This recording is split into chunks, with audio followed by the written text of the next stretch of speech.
25th at 7:30 p.m. Ditch the guesswork. Ben Stevens, Kevin Walsh, James Young, and Tom Vecchio have your NBA draft betting coverage pick by pick, bet by bet, all night long.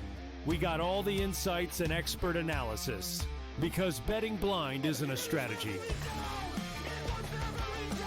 Coverage starts at 7:30 p.m. on June 25th, only on SportsGrid. The Minnesota Vikings, J.J. McCarthy, who had such a good training camp last year, and it looked like he was pretty good, I believe, in the preseason, if I'm not mistaken, ended up going down for the full year. The Vikings are still obviously committed to him. They knew that McCarthy was going to be available at some point in June. And McCarthy actually went on record last week and confirmed 2 weeks ago he was cleared medically. He did work last week. And he's going to be their starter. Newswire, only on SportsGrid. I'm with you in that you're going to have to take calculated risks. And that's what Leon Rose has been about since he's been here. And he's been measured. He hasn't been gung-ho in terms of mortgaging this franchise's future for immediate gains. They have had a prudent approach, and you're going to have to roll the dice in certain respects to get to that top level. And you're right, Donnie, when you look at next season, all things considered, you hope that they're healthy, and if they roll over, say, 85 to 90% of this roster, this is a top 3 team in the East. With Boston coming down, you know Milwaukee is going to come down, and so you have to figure it's going to be Indiana, the Knicks, the Cleveland Cavaliers in some sort of order in the preseason rankings. And so where they go from here, Jason Kidd is obviously the hot name right now. Things both sides are interested from what we've heard in terms of Kidd and the New York Knicks. Is he that championship caliber coach to take the Knicks there? The Early Line, only on Sports.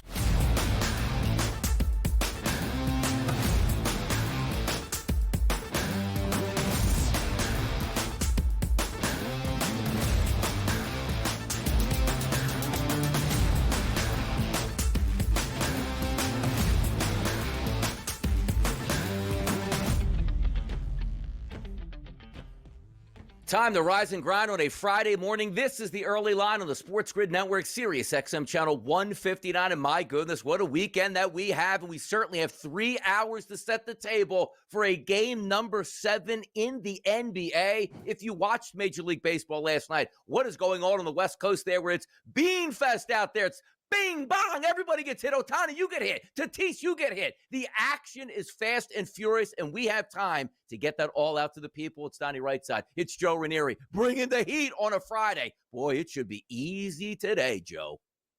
I gotta tell you, I'm excited. We got a game 7 this weekend. We've got a birdie fest on the PGA Tour. We got guys in fights, hitting people in stands. We got all sorts of fun stuff here.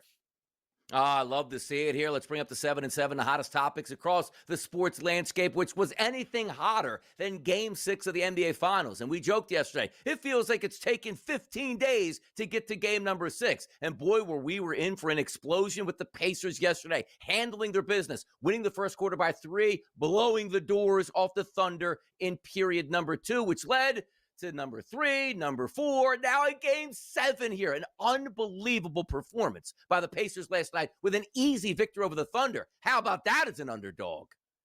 Gotta love it. First time in 9 years, I believe now, we're going to get a game 7 in the NBA Finals. And who are we kidding, Donnie? This was an OKC team that opened up as a $7 favorite, and we're getting a game 7. Doesn't feel like a $7 favorite anymore, do they? No, it certainly doesn't. By the way, we did talk about the injury situations and Tyrese Halliburton. We have plenty of time to get to that. But as we showed on the show all week long, it was like, wait a second, what's really changing from game 5 to game number 6? Why are the Pacers going from a $9 underdog to a $12 underdog? Oh, that must mean Halliburton's not going to play at all. He played fine, and even got the chance to take off the fourth quarter yesterday. Much more on the NBA Finals, but game number 7, we are going to have that on Sunday night. Get ready. A championship will be crowned. We love game 7s, and we got a game number 7. If we're talking about the NBA, hey, other guys are still getting paid. Things are happening around the NBA. Trades are being made. Ime Udoka, long-term extension with the Rockets. The Knicks are like, hey, can we get Ime here? Like, no. Cool your jets. We're keeping him here, and we're paying the guy.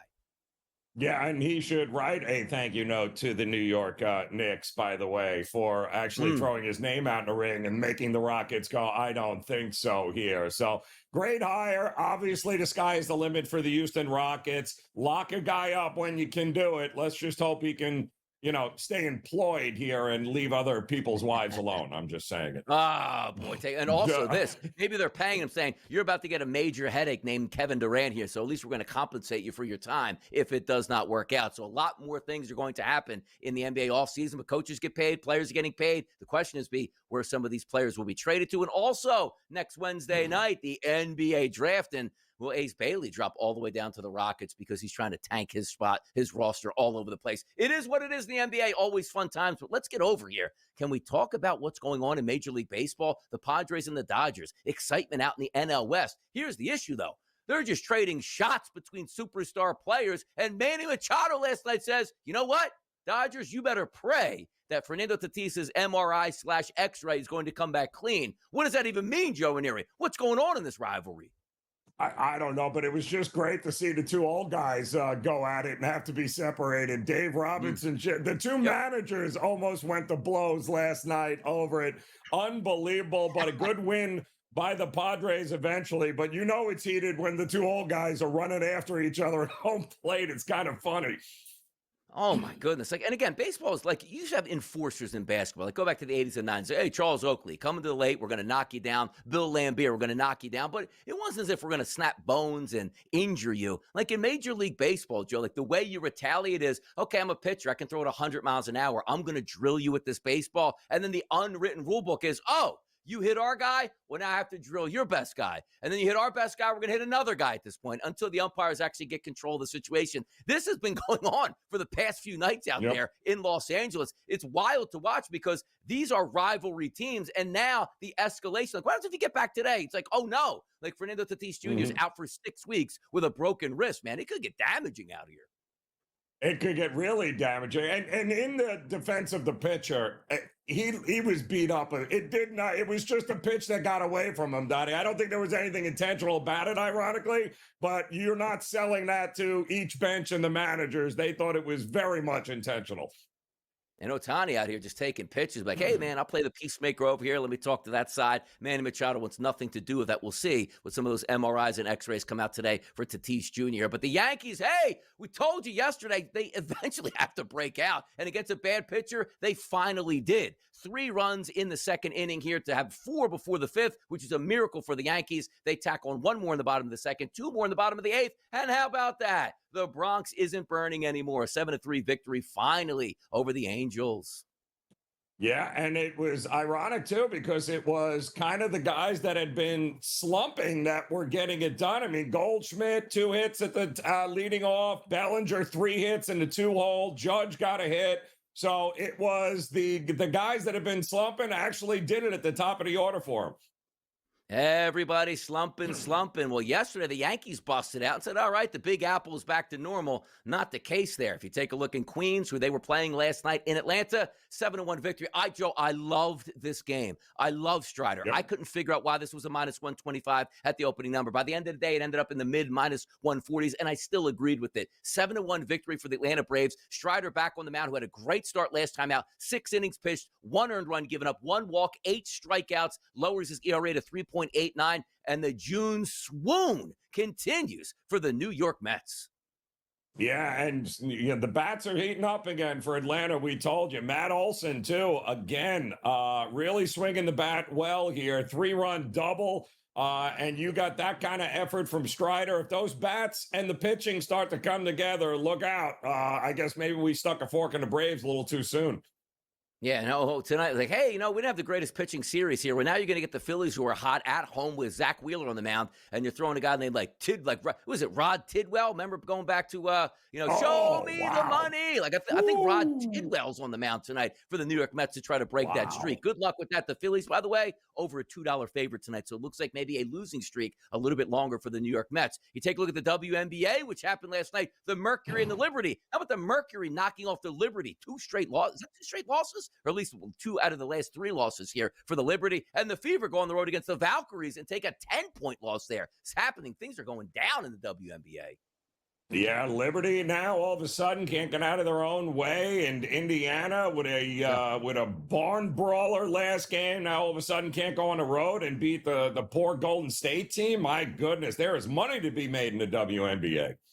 Yeah, looks like, hey, WNBA is going to take center stage pretty soon in the basketball universe. We got one more game left in the NBA, and then the WNBA takes over here for the summer. Other big news out here. How about the Nationals yesterday? And I needed this, Joe. I needed 3 runs out of the Nationals, and you tell me they get 2 runs early on a 2-run shot by Wood. I'm like, I need 1 more out of the bullpen against a bad baseball team. We go all the way into extras. They don't score in the 10th. They finally score in the 11th. Also here, the best part about this, Joe, a 2-run shot with 2 outs to get me that 3rd and 4th run yesterday. Hallelujah. The Nationals, I guess they're back. I don't know. I don't know. That's unfortunate because, I mean, that things were going swimmingly for the Rockies as of late. And Dollander, by the way, their starting pitcher to Rockies, 6 innings, 6 hits, just 2 earned runs, 2 strikeouts. Yeah. I mean, so they're actually playing competitive baseball. So you got to give it to the Rockies as well. By the way, we're going to talk about this next topic here a little bit later in the show. Did you watch the Pirates pitcher, Dennis Santana? Oh. Hey, I got heckled by the other team. It's not fair. That was a Pirates fan giving it to him where he tried to jump up like he was in, Mortal Kombat with a finishing move on a fan yesterday. How about that one? That was priceless, to say the least. That is definitely a replay worth watching. Look, shout out Pittsburgh fans driving from Pittsburgh to Detroit just to give it to their own bullpen. You got to have a little bit of respect for that. But game number 6 last night. Oh, we need a recap. Yes, we do. And we'll do it next.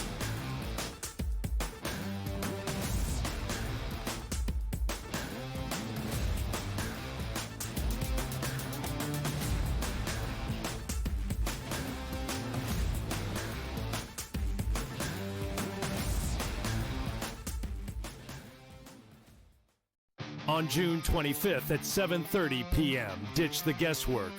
Ben Stevens, Kevin Walsh, James Young, and Tom Vecchio have your NBA draft betting coverage pick by pick, bet by bet, all night long. We got all the insights and expert analysis because betting blind isn't a strategy. Coverage starts at 7:30 p.m. on June 25th, only on SportsGrid. The Minnesota Vikings, J.J. McCarthy, who had such a good training camp last year, and it looked like he was pretty good, I believe, in the preseason, if I'm not mistaken, ended up going down for the full year. The Vikings are still obviously committed to him. They knew that McCarthy was going to be available at some point in June. And McCarthy actually went on record last week and confirmed 2 weeks ago he was cleared medically. He did work last week. And he's going to be their starter. Newswire, only on SportsGrid. I'm with you in that you're going to have to take calculated risks. And that's what Leon Rose has been about since he's been here. And he's been measured. He hasn't been gung-ho in terms of mortgaging this franchise's future for immediate gains. They have had a prudent approach, and you're going to have to roll the dice in certain respects to get to that top level. And you're right, Donnie, when you look at next season, all things considered, you hope that they're healthy, and if they roll over, say, 85 to 90% of this roster, this is a top 3 team in the East. With Boston coming down, Milwaukee's going to come down, and so you have to figure it's going to be Indiana, the Knicks, the Cleveland Cavaliers in some sort of order in the preseason rankings. And so where they go from here, Jason Kidd is obviously the hot name right now. Both sides are interested from what we've heard in terms of Kidd and the New York Knicks. Is he that championship caliber coach to take the Knicks there? The Early Line, only on SportsGrid.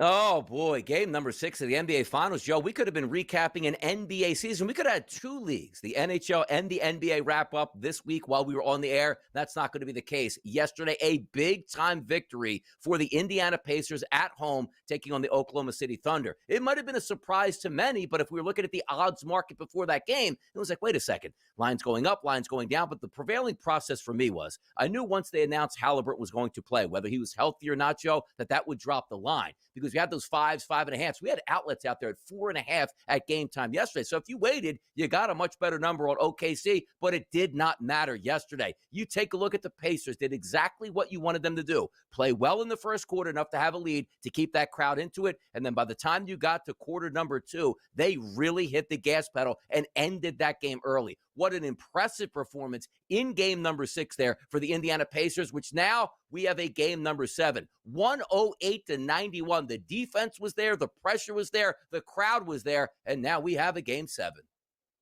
Yeah, it kind of done. If you listened to the show yesterday, we kept telling folks, listen, what has OKC done on the road to let you to believe that they are just going to walk into Indiana and win an NBA title, no less, on somebody else's court? That's just not what this team is. Not saying they're not going to be champions, but what you got last night was exactly what you've gotten all postseason long from the Oklahoma City Thunder. On the road, they are MIA. They're nowhere to be found. I can't remember a championship run, a team this big a favorite, Donnie, look that bad on the road and then look like Superman at home. It's amazing to me, the home road splits with this Oklahoma City team. A team that didn't even score 100 points with running up and down. Now, granted, both of these teams, I think they missed their first 13 shots out of the break.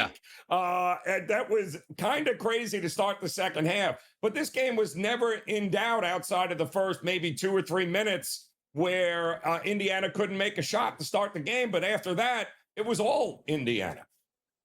Now, you were the one saying yesterday on the show, was like, you know what, Halliburton or no Halliburton, I don't care. Like, this is a Pacers night. They're going to win this basketball game. And it turns out it was also a Tyrese Halliburton game. So I looked at the box score, right, because I wasn't staying up for the second half. It was a wrap. I was like, oh, you know what, Halliburton only played 23 minutes. But by design, they were up by so much, he didn't have to play more than 23 minutes, which was great. But he finished with a game high plus 25, the complete opposite of what we saw in game number 5, where he couldn't get up and down the court. He couldn't defend. He wasn't making his shots. And the Pacers, quite frankly, were bad in that game. So now you see Halliburton playing well, which takes so much pressure off the rest. The bench players, how many times do we talk about it, Joe? On your home court, bench players play better. You look at Obi Toppin, 23 minutes, 6 of 12 from the field, dropped 4 3-point shots, 20 total points. And then there's TJ McConnell, 12, 9, 6, and 4. My goodness, the bench came to play for the Pacers in game 6.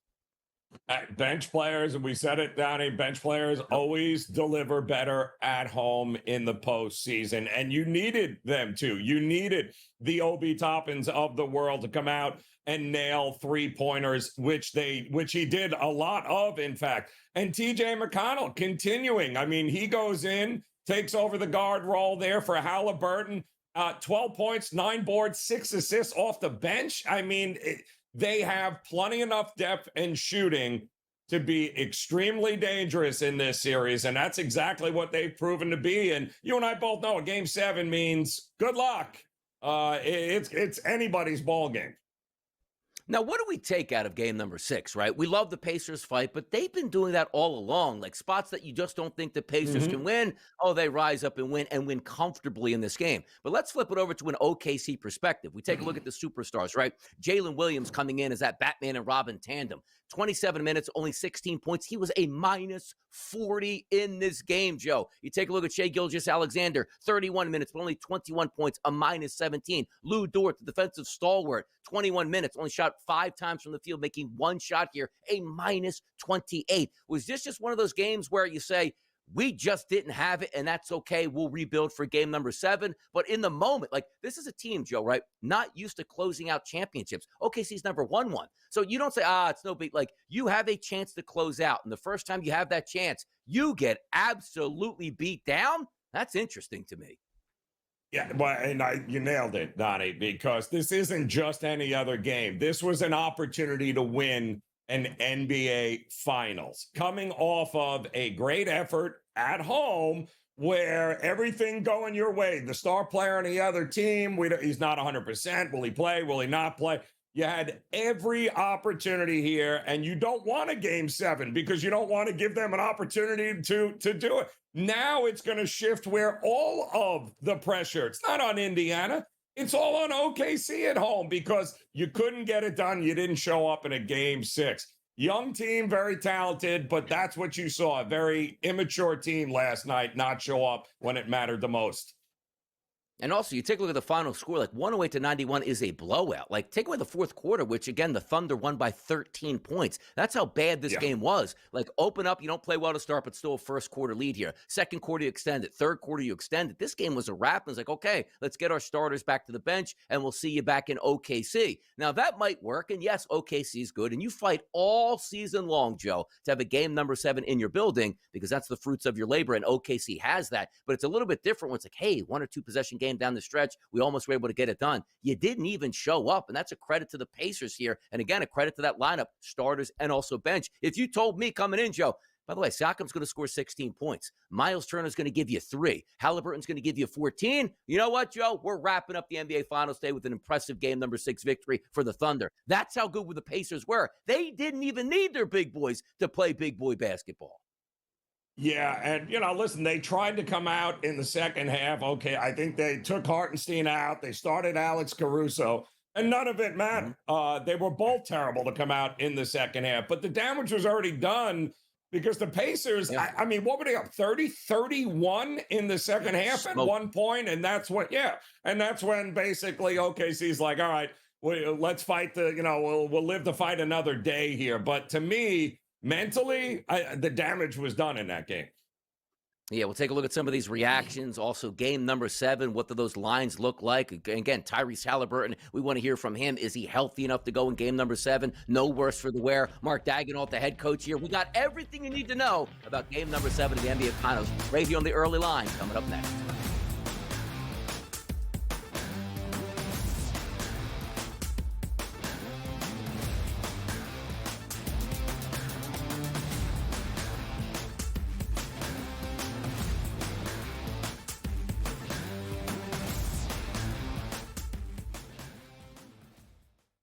On June 25th at 7:30 p.m., ditch the guesswork. Ben Stevens, Kevin Walsh, James Young, and Tom Vecchio have your NBA draft betting coverage pick by pick, bet by bet, all night long. We got all the insights and expert analysis, because betting blind isn't a strategy. Coverage starts at 7:30 p.m. on June 25th, only on SportsGrid. Plenty of takeaways from Yankees-Dodgers where LA sent a message on Saturday, and the only way the Yankees could salvage it was somehow beating Yamamoto, and they did. You're staring a sweep in the face. And after losing the World Series, knowing what the opponent is, you know what the narrative would have been on Sunday Night Monday. Oh, the Yankees get swept by the Dodgers. Game time decisions, only on SportsGrid. Does a guy like Giannis fit onto that roster if you can make some of those changes? I just don't see a KD pursuit as being realistic for the Knicks. But hey, if they can pull a rabbit out of a hat, as Leon Rose oftentimes can, I'd go after Giannis in a heartbeat. It's just, what type of package could they entice for the Milwaukee Bucks? And is it a 3 or 4 team trade? It gets a little bit tricky in that regard. You see the Knicks there with a plus 340 price. The early line, only on SportsGrid. The Minnesota Vikings, J.J. McCarthy, who had such a good training camp last year, and it looked like he was pretty good, I believe, in the preseason, if I'm not mistaken, ended up going down for the full year. The Vikings are still obviously committed to him. They knew that McCarthy was going to be available at some point in June. And McCarthy actually went on record last week. They confirmed 2 weeks ago he was cleared medically. He did work last week. And he's going to be their starter. Newswire, only on SportsGrid.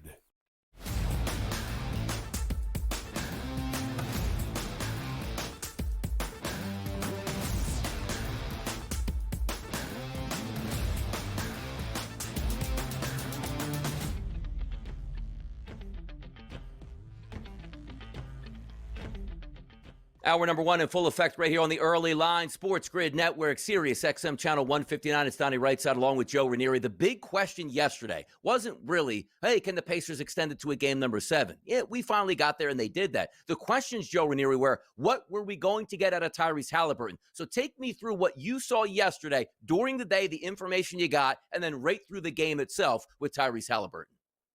Well, we basically got, and I was worried about this and said it yesterday, we got rope-a-doped. I mean, what we're seeing and what we were led to believe is going on with this calf injury is just night and day. And I can't believe that the market moved the way it did. And then we learned, of course, yesterday Halliburton was going to play. And what does he do? He comes out and he plays 23 Halliburton minutes, enough to get a 30-point lead where he doesn't have to play the rest of the game. So you tell me, how hurt is he? And I'm sure there's an injury there, but I don't think it's anywhere near, at least from what we're seeing, I don't think it was anywhere near what we were led to believe it was. I agree. Now let's hear from Tyrese Halliburton post-game yesterday after the big game number 6 win. I mean, I just look at it as, I want to be out there to compete with my brothers. These are guys that I'm willing to go to war with. And we've had such a special year, and we have a special bond as a group. And, I think I'd beat myself up if I didn't give it a chance, I just wanted to be out there and fight, and just had to have an honest conversation with Coach that, if I didn't look like myself and, was hurting the team, sit me down. That's obviously I want to be on the floor, but I want to win, more than anything. So I just had to have an honest conversation with Coach. But yeah, I want to be on the floor, and if I have the ability to, if I can, like I said, if I can walk, then I want to be out there. So I just want to be out there with my brothers to compete, and those guys have my back, and I feel like I have theirs at the same time. So that was important for me. Joe, the one thing I knew from yesterday, regardless of how injured that calf was, there was no doubt in my mind we were never going to get that tweet from Sham Sharani that said he's not going to go tonight, he just can't make it. You knew he was going to try to play at all costs, and he did, and was really good in that game, which bodes well here for game number 7 with the Pacers, with Halliburton playing in that game as well. The minute we heard he's going for an MRI, and then he's a game time decision, that was it. You knew what was going on. If there was anything wrong in the MRI or they were that worried, it would have gotten leaked. It would have been ruled out way before that. The fact that it went from MRI to game time decision led me to believe that he's going. Now, how effective he'll be, we'll have to wait and see. But watching him in the first half of that game, did that look like a guy that's one step away from blowing out his calf? Because it didn't look like that to me. No, it certainly didn't. Dropped 3 3-point shots as well. So you had the Pacers side of it with Halliburton and them playing extremely well, and his injury, maybe not a cause for concern in game number 7. But what went wrong with OKC? Let's hear from Mark Daigneault post-game. Yeah, I mean, I think obviously the turnovers in the first half, that's uncharacteristic for us to turn it over like that. That led to fast break points. I thought that's what ignited them. And a lot of it was an offensive issue, tonight, and especially in the first half. I just thought we were really stagnant. I thought some of that was, like I said, the way Indiana played. There's 2 teams out there, and they deserve a lot of credit for how they played tonight. So we'll look at it, learn from it, figure out what we need to do to be better, and we're going to go out there and execute it in Game 7. There you go, head coach of the Oklahoma City Thunder talking there, and you take a look at a team that won 68 games in the regular season. This is a really good ball club, but, it's interesting where some nights in February and January when it's cold and you're on a back-to-back and you just didn't have it. This was game number 6 of the NBA Finals where you had a chance to close it out and you played that poorly. That's got to hurt that coaching staff here, which, again, we're not saying, oh, no, the series is over, because they're going to be a favorite here, obviously, in game number 7. But that's a terrible look for a young team looking to close out their first time. They didn't play well at all, Joe. And I mean, the turnovers were unbelievable. I mean, how can you be that Jekyll and Hyde away from your building and then look ridiculous at home? It's just head-scratching, this team. But very young team that if they stay together, Donnie, in the future, they'll learn from this one way or the other, no matter what happens in Game 7, and teams better get ready for it. That crowd is going to be on fire in OKC, just like it was for the Indiana Pacers. Sunday night at 8 p.m., we'll all be able to watch. So now it's time to say to ourselves, all right, it's game number 7, Joe. We love game number 7s as a fan. How did game number 7s fare in the NBA? How many have there been over the past couple years in the NBA? And also what the outcome is going to be, and a look at what the odds market is saying about who should win game number 7. It's all happening. It's the SportsGrid Network. It's the NBA, and we got you covered. Let's talk about it more next, right here.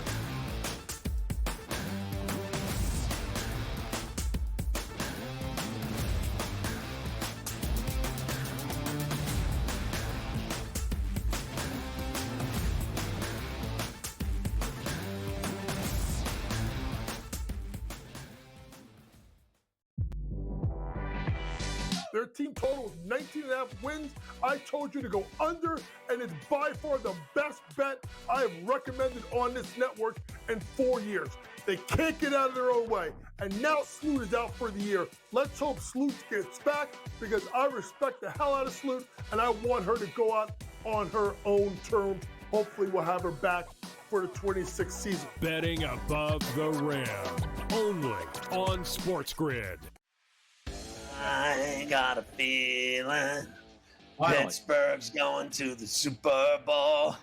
I got a feeling there is no chance they're going to the Super Bowl with Aaron Rodgers. I'm just kidding. They're still not expected to have over 8.5 wins. They're still not expected to have a winning record. Now, I know things could change for the next 24 hours. I get that. But everyone expected Aaron Rodgers to sign with him. He's going to sign with him. Pharrell Coast to Coast. Only on SportsGrid. The two guys that can do it all. Too much electricity this morning. This is a good time. We're having a lot of fun. I had to do a triple take. Ka-ching! Why? Because of parity. I didn't mean to offend. Yeah, it's not going to happen. Load management is a dirty word. Let him rip. You know what? Circumstances provide the results. What? How do you do this once? Oh, Donnie, you've got such a good show there. A network that is booming. The Early Line. Only on SportsGrid. The game is on. The stakes are high. But the action isn't just on the field. Rearranging that rim. Get it inside! SportsGrid's in-game live. Your ultimate second screen experience. A little flyer, couple of 15.5 point live line. Every prop, every play, every day. Anything can happen. It's complete chaos. It's smarter to be on SportsGrid.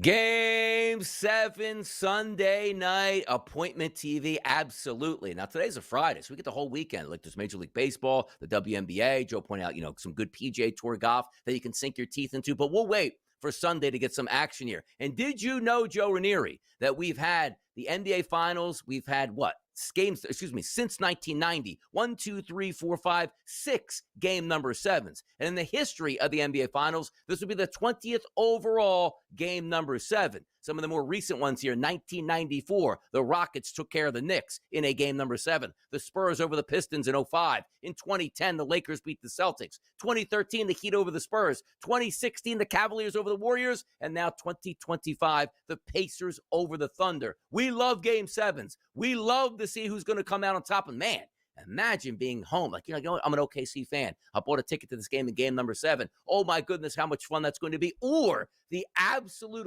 heartbreak that could be in a game number 7 for a team and a city, Joe.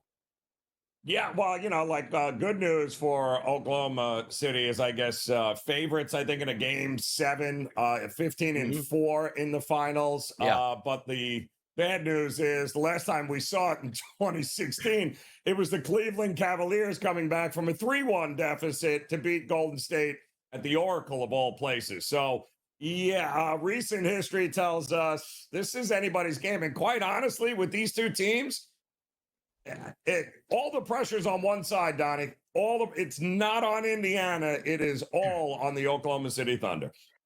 Let me ask you this question. Do you remember? Because the Cleveland Cavaliers winning that series against the Warriors, for some reason, they're wearing T-shirts in the NBA Finals. It's always an interesting look there that LeBron James used to get angry and tear his sleeves that season, if you remember, because he hated those jerseys so much here. But do you remember, there's been some famous taglines in the past of what superstar players say after the game is over when they win a championship. Can you please tell me, if you remember it? If you don't, I'll fill in for you. The Cleveland Cavaliers beat the Warriors. What did LeBron James yell into the microphone after that game was over? Do you remember? Oh, I do not. What? I'm going to Disney? What did he say? Again, maybe Kevin Walsh is watching and a tear will come to his eye. Cleveland, this is for you. Don't you remember that? What a memorable thing there, LeBron James, huh? No, I had a lot of money on Golden State. Durant? Pretty much him or was Kevin throwing Durant? up when he was celebrating. Or Kevin Garnett. Which one was better for you? Was it Kevin Garnett's? Do you remember what Kevin Garnett said after they won their championship in Boston? No, what did he say? This is for you, Boston? Don't possible. tell me. They're memorable. Not memorable. Why not? Yeah, why not? What did, by the way, our producer's saying Tatum. What did Tatum say? I don't remember. What did Tatum say?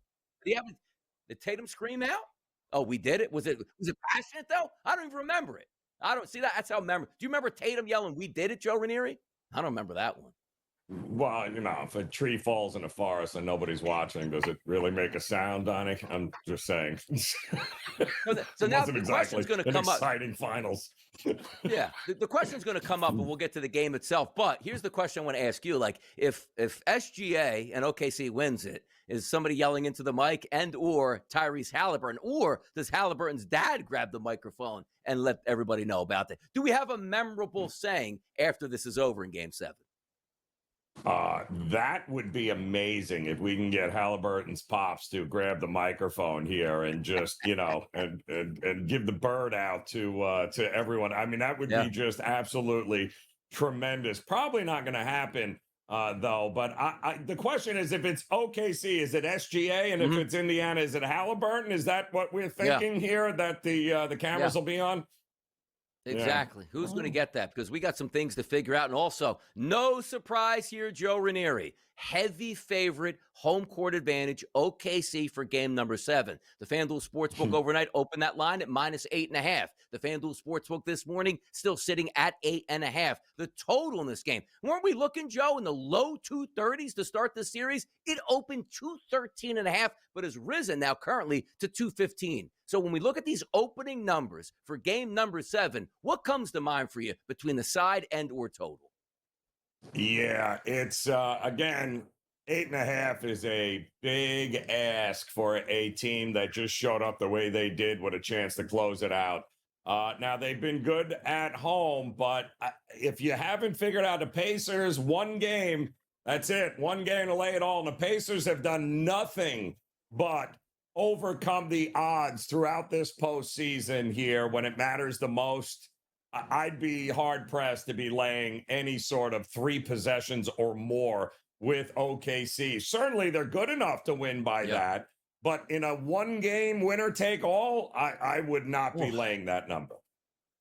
We look at that, too, and say, because it's the last game they played there, Donnie and Joe, was a double-digit victory for OKC. Yes, it was, but also, Siakam hit a 3-point shot with 8 minutes ago to make that a 2-point game. It wasn't a runaway where, Indiana had a huge fourth-quarter comeback just to get it to 11 points. That wasn't the case. And every time we continuously doubt the Pacers, or let's just say the public doubts the Pacers in a big spot, they come away with victories and really surprise us here. They already have a victory on OKC's home court. And what we get, Joe, right from a game number 7, these are human beings. The pressure is so high for this game. Some guys react well to that stress test, and then you might get I never saw Alex Caruso thinking he'd score 31 points in a game number 7. Somebody is going to step up in this game and steal an NBA championship for their seed. Because it's, hey, SGA dropped 45 points. Yeah, we can see it. Tyrese Halliburton hit 7 3-point shots. Pascal Siakam scored 35 points. Somebody's going to be able to step up in this game and maybe steal it. So if we bring up, Joe, the MVP odds, certainly it's no surprise. It's Shai Gilgeous-Alexander. Boy, look at those price points dropping now, -250. You take a look at Pascal Siakam, +330. The other guys here, Williams, 10-1. Halliburton, 21-1. TJ McConnell, which is great, at a 140-1 price, which again, if he scores 38 points in game 7,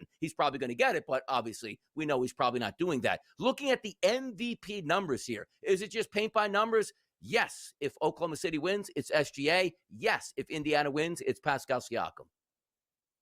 Yeah, well, I mean, Siakam, once again, he did this also with Toronto. We forget. It was Kawhi that got all the glory there, but it was Siakam was a huge reason as to why they ended up winning that championship there. And again, Halliburton may get all the accolades, but if Indiana is to win a game 7, they got there, Donnie, because of Siakam. His ability to be able to elevate his game when Halliburton was hurt or wasn't available or didn't show up. It's been Siakam that has helped carry this team to this particular point. If he has another double-double like he had in his last game, yeah, it's I would definitely look at Siakam if you like Indiana to win it all. Yeah, I don't see the numbers here on the statistics up just yet here for the FanDuel Sportsbook because I'm very interested to see where the public is actually going to be going. But across the board in a multitude of sports books, it looks like it's no surprise against the spread. About 56% of the people betting the Indiana Pacers there getting the 8.5. And look, if I'm just reading a line, right, we're taking everything out of it. That line is like, ooh, please, please, please just take the Pacers. Look, they can win this game. You're getting the 8.5. So my, spidey senses here are telling me that's an OKC line. But again, the Pacers have bucked these line trends all the way through. There's no way they can win this game. There's no way they can win game number 1. Oh, they're down 15 points. There's no way they can come. Like the Pacers continually just do that here. And we're also not talking about a team that's like the Florida Panthers, for instance. Were they going to buckle in game number 6? Like, dude, we made the Stanley Cup the previous 2 years. We won it last year. Of course, we know how to close teams out, and we can win this game in game number 6. We don't know that about the Thunder. Like, hey, Pacers are better. The Thunder are a better team. They're home court advantage. They should win easily. Oh, yeah, we can lean back on there. We made 3 straight finals. No, you didn't. Your first trip here, your first trip to close out, you got crushed in game number 6. A lot of question marks here on the Oklahoma City Thunder, right? And rightfully so. Again, they shifted all of the pressure on to them. Now it's one thing when, much easier to be Indiana. Nobody expects you to win, right? But you were a $7 favorite when this series started, and you're in a game 7. That's a lot of pressure for a young team, Donnie. It is a lot of pressure, no doubt about it. Let's talk some Major League Baseball. We're going to hit the NBA once again here throughout the show, so make sure you don't go anywhere.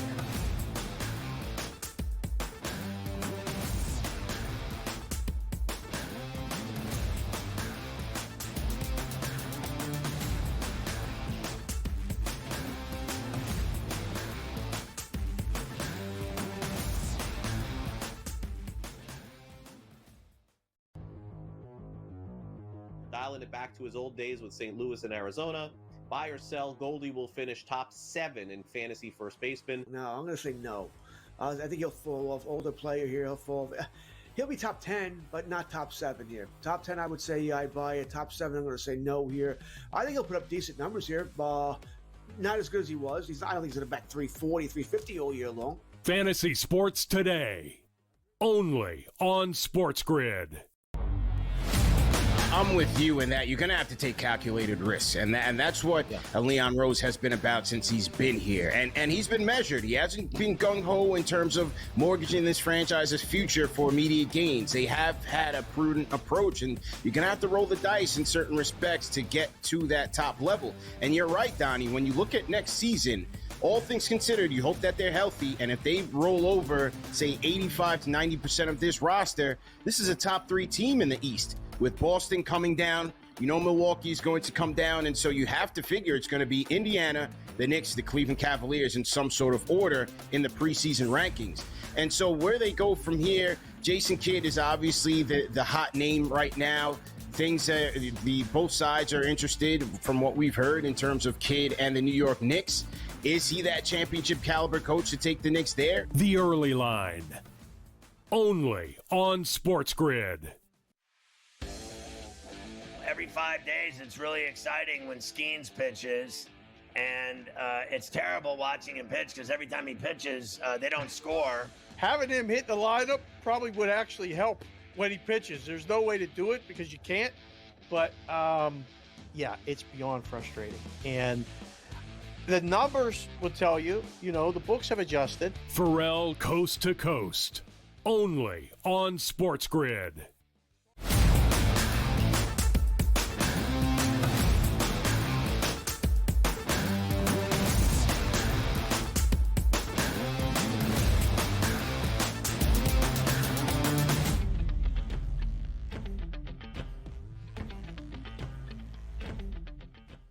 Picked up an early W yesterday. Joe Ranieri on Moneyline gave out a alt team total parlay, which I needed a little bit of help from the Washington Nationals in extra innings to cross that over, but a win nonetheless. So let's take a look at some of those key games yesterday. And in the 7-7, we talked about this one. The Padres with a 5-3 victory over the Los Angeles Dodgers. The outcome, yes, the Padres had to slow down. The Dodgers pick up a win themselves, which they did, which was all fine and good. But this series was marred with a lot of baseballs heading at superstar players, with managers and players players getting upset alike. We love to see the rivalries in baseball, Joe, and you got that rivalry in full blast for the past couple games.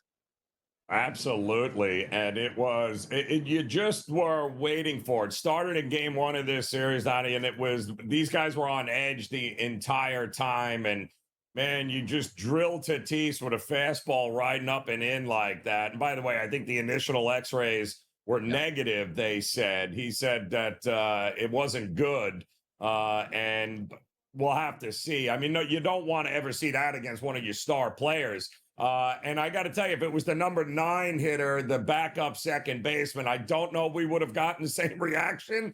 But because it was Tatis, yeah, it's these two teams are not going to like each other the rest of the way through. And I'm all for it. Let's just hope that we get to see this in postseason baseball somewhere along the line here, Donnie. Would be good. I actually thought the Dodgers would hit last night. Now, they hit in the 9th inning and scored 3 runs, but come on, man, you can't get down 5-0. How about our guy Burger Boy out there? 4 2/3 innings pitched, 3 hits, no earned runs against that vaunted lineup for the Dodgers. Yamamoto was supposed to be the superstar of that game. He actually had a quality start, 6 1/3 innings pitched, giving up only 3 earned runs. His ERA on the season, 2.76. But Burger there, or Burge, I always say, is it Burgert? I like Burger Boy better. How would you pronounce that name? I like that. Yeah, I'm going to go with Burger Boy. I think that's great. I like that. Yeah, I want a jersey with that. You know what? The guy looks like a superstar already, winning big games in tight situations. You love to see that. Big games in tight situations. You, talking about the New York Mets, could have turned the lights out on the Atlanta Braves' entire season. You could have them asking their general manager, I told you Chris Sale wasn't for sale. Chris Sale is for sale now. If you want Ronald Acuna, come talk to us. Maybe you can get away with Alzi Albies. Yeah, we'd look to unload him as well because we're 15 games back. That's not the case. The Atlanta Braves sweep the New York Mets, and I loved, with a capital L yesterday, Spencer Strider on the mound with a cheap price against a struggling Mets team. 7-1 victory. There's life in Atlanta. The Mets no longer in first place by themselves in the NL East as they head to Philadelphia. First of all, Joe, love what happened to the Braves yesterday. Thought it was an easy win. They now have some life. And the Mets, they look bad right now. Yeah, they do. I mean, that ugly loss again yesterday. You had Philadelphia winning, which I believe now leaves the Mets and the Phillies tied for first in the National League East. And they got a big series, as you mentioned, coming up this weekend here. But timing is everything, right? You had the Mets coming in struggling. You had Atlanta, who, I mean, couldn't beat Colorado. It was just ugly for both these teams. And, both of these teams would have been great to get a series win, but we said it in the beginning, Atlanta needed this to save their season, we thought, way more than the Mets did. This is the Mets' first bump in the road. 6-game losing streak now? Still plenty of time. They're still 45. They're 15 games over 500. Let's not stick a fork in the Mets. Atlanta, again, they needed this series to save their season as far as I was concerned. Steve Cohen doesn't want to stick that hand in that cookie jar, which is that, nice little hedge fund account and pull out more money to spend on the New York Mets. The Mets already have a high payroll, but come on now. Brazoban comes out of the bullpen, 2/3 of an innings pitched, 4 earned runs. And by the way, the Atlanta Braves, who had been struggling, as we know, Joe, at the plate coming into the series, they scored 7 runs yesterday and still left 10 men on base. It could have been much worse than the 7-1 victory. We'll see how the Mets fare this weekend in Philadelphia. And the Atlanta Braves now feeling good about themselves, life back in their season. We'll see how they can continue this weekend as well. Talking about another team that just needed to get a win and just needed to get some base hits and score a few runs. It was the New York Yankees. Finally did that yesterday with a 7-3 victory, 4 runs by the end of the second inning. The mojo was good in the Bronx. They tack on a couple runs late. The bats finally came alive, and away we go with the Yankees, plating 7 runs and finally getting a victory, which they should have against the Los Angeles Angels. Yes, they absolutely should have. They should have had a few of these, in fact, but they didn't. So, but it was good to see the top of the order and the guys that have been struggling the most in the month of June here, the Goldschmidts and the Bellingers. Judge even got a hit yesterday. And Grisham, they dropped him into the 9 slot. He had a big game. So, yeah, the right guys. It was good to see the right guys actually start making some contact and helping the Yankees win a game. And listen, Rodon, 6 innings, 4 hits, 3 earned runs, 7 strikeouts, just 1 walk. He was pretty good as well and limited the damage. Great win for the Yankees, but can they keep it going here, Donnie, is the big question. Yeah, shaking up that lineup a little bit, right? Goldschmidt back in that leadoff spot. Cody Bellinger now in the 2 spot there, goes 3 for 4 in that game, lifts his average to 259. Aaron Judge, which again, still hitting 366 on the season. It's got to feel for him like, phew, finally got a base hit, 1 for 3. Didn't strike out 3 or 4 times in that game. It feels good. Giancarlo Stanton in that game did go 0 for 3, but he's working his way back in the lineup. A couple base knocks for Jazz Chisholm. As we stay in these summer months here and things really start to get heated up, this is what we anticipate from the Yankees. Not necessarily a 7-spot Joe every night, but sooner than later, because as we talked about multiple times against the Angels, you weren't going against the best of the best as a team, and specifically here, a starting lineup with those first 5 rotation pitchers here. About time they got to it early, and that's what you like to see, right? You didn't want to have Tyler Anderson, hey, wait, we don't have any runs. It's the 4th inning. Like, you got to win the 1st inning for a run. You got to win the 2nd inning for 3 runs. So Suda said, okay, let's just take that deep breath and exhale. We'll be fine. And they tacked on late in that game. For the people that had the run line, they loved the fact they came back from that rain delay. They loved the fact that they tacked on extra runs. It all worked out yesterday in the Bronx, Joe. Yeah, it really did, and it was much needed too in front of the home fans there. No way can you get swept by the Angels and score just 2 runs in a set. Like, no, absolutely not. So good win by the Yankees. Now they got to keep it rolling though into this weekend. And a Trout bomb in the Bronx. I believe that Trout home run, correct me if I'm wrong, Joe, was the top of the 1st inning, which gave the Angels a 1-0 lead, which is why, like, oh, no, here we go again. We're going to lose this game. They didn't do that. More Major League Baseball on the way, including the Aces are on the mound, just not against each other.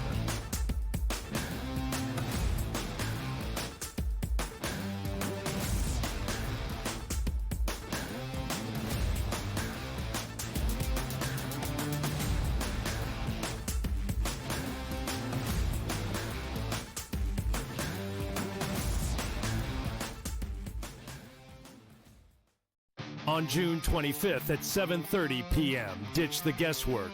Ben Stevens, Kevin Walsh, James Young, and Tom Vecchio have your NBA draft betting coverage pick by pick, bet by bet, all night long.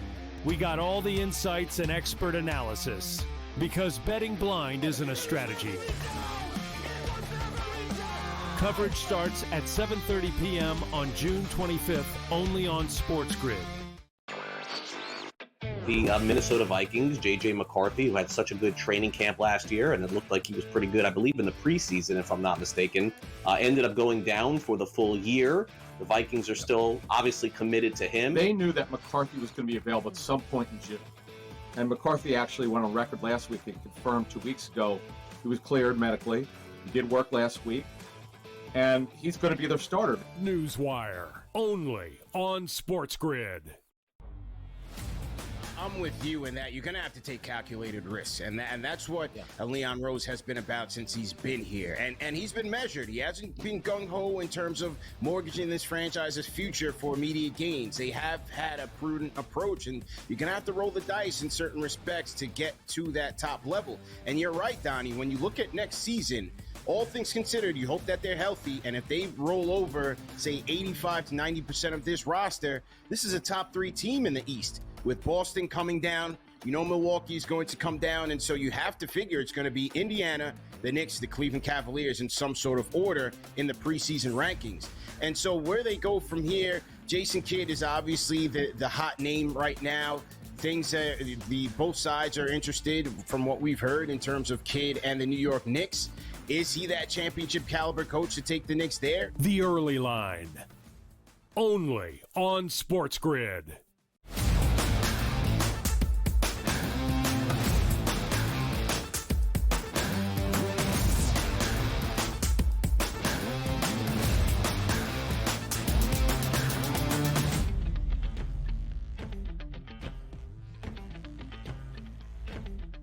Aces were wild yesterday. We could have got one of the best matchups we've ever seen this season on the mound, which would have been Paul Skeens and also Tarek Skubal. They were in the building. There were 2 baseball games. They didn't pitch against each other, but they did pitch well. Game number 1 of the doubleheader yesterday. Was it a surprise? Like, we were joking, how many runs are the Pittsburgh Pirates going to get? Not many. They did score 2 yesterday, but that wasn't nearly enough to knock off the Tigers in game number 1. A 9-2 victory for the Tigers, which saw Skubal get his 8th win of the season, drop his ERA to 2.06. He went 5 2/3 innings pitched, giving up 6 hits and 2 earned runs. Didn't really have to put in that much effort because the Tigers offense was carrying him right away yesterday, Joe.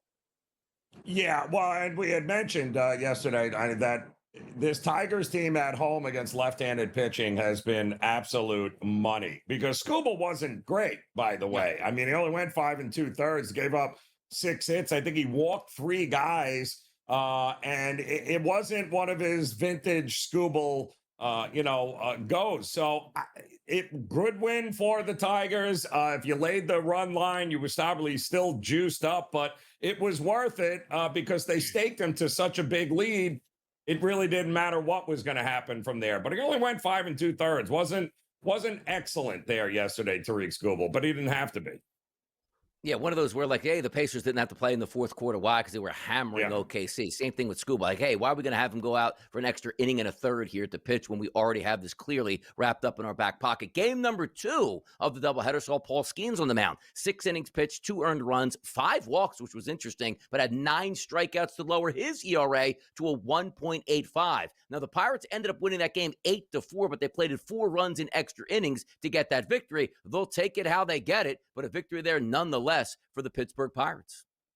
Yeah, but again, what was it? 5 walks in that game for Skeens was that's concerning to say the least. But they just crumbled in extra innings there. Did Detroit? They had an opportunity to get the better of Pittsburgh, win that series, and get the doubleheader sweep, but they didn't. Pinch hitters were coming up in a 10th inning, and bases were loaded. They couldn't get anybody out. It was a mess for Detroit at the end of that game. Yeah, you were hoping for a 2-0 sweep, but it sort of played out that way. Like, hold on now. One of the best pitchers in baseball is going to game number 1. One of the best pitchers in baseball going in game number 2. You probably think that was going to be a split, which I think was interesting. If I'm looking at from a let's just say a team perspective, because everyone's like, well, wait a second. Why don't these two pitchers say, no, I want to go against this guy? Well, again, you don't go against the other pitcher. You don't just pitch against him one-on-one the entire game. So if I was the Pittsburgh Pirates, I think, Joe, they made the absolute right decision by going, why am I going to waste Paul Skeens against Skubal? Chances are they're probably going to win that game anyway and be a favorite. Whereas, again, Detroit was like a minus 300 entering into that game. At least the Pittsburgh Pirates in game number 2 would be a favorite. So, again, if you're a mathematician using analytics or just being smart, if you're the favorite, you're supposed to win. So if you're the Pirates, why would you waste your best pitcher on a game that you won't be favored? Put your best pitcher in a game that will make you favored, and it worked out in that direction. Do you think anything more went into that? Because you can't say, oh, that's where he likes to pitch. Like, there was probably a structured agreement for the Pirates. Like, no, we're not throwing Skeens against Skubal. We actually want to win a baseball game today. Yeah, and it also depends on, what's the upcoming series? Where is he going to pitch next? Because they did have, obviously the rain out, which pushed everyone back an extra day regardless. So it's interesting. There's more that goes into it, but I wouldn't have thrown him in game 1. I would have absolutely given him a shot in game 2 the way it worked out. But they staked him to a 4-run lead, and things still went to extra innings because it was 4-0, Donnie, at the end of the second inning. And Pittsburgh was certainly giving him some run support, but they didn't hold on to it. By the way, we got some big drops. Yesterday, Tariq Skubal in the market on the FanDuel Sportsbook to win the Cy Young, he was a minus 280 price. Earlier today, he was a minus 250. You know where he sits right now, Joe? A minus 200. So he gained 80 cents yesterday after that victory here. So just going to say, like, he's starting to run away with things. In the National League, Paul Skeens, who came in as a minus 380, pitched well. He still sits as a minus 380, maybe much more competition behind him theoretically than what we see in the American League. But how about that big move on Tariq Skubal now from a minus 280 to a minus 200 price? Yeah, that's a way big move there, given the fact that what Crochet's looked like lately. And again, Hunter Brown, and there's a lot in the American League there, I think, that are a lot closer than these numbers show. That's for sure. Look at his credit. Like he won the game yesterday and pitched decently. And it's like, well, no, now you're not even as a heavy favorite as you were from the day before. Like, you would think it would be like, okay, minus 280 to minus 360, not drop 80 cents because you won a game yesterday on the mound. Crochet, Hunter Brown, Max Fried, Jacob deGrom, good pitchers there. Interesting movement here. More Major League Baseball next right here on a Friday edition of the Early Line.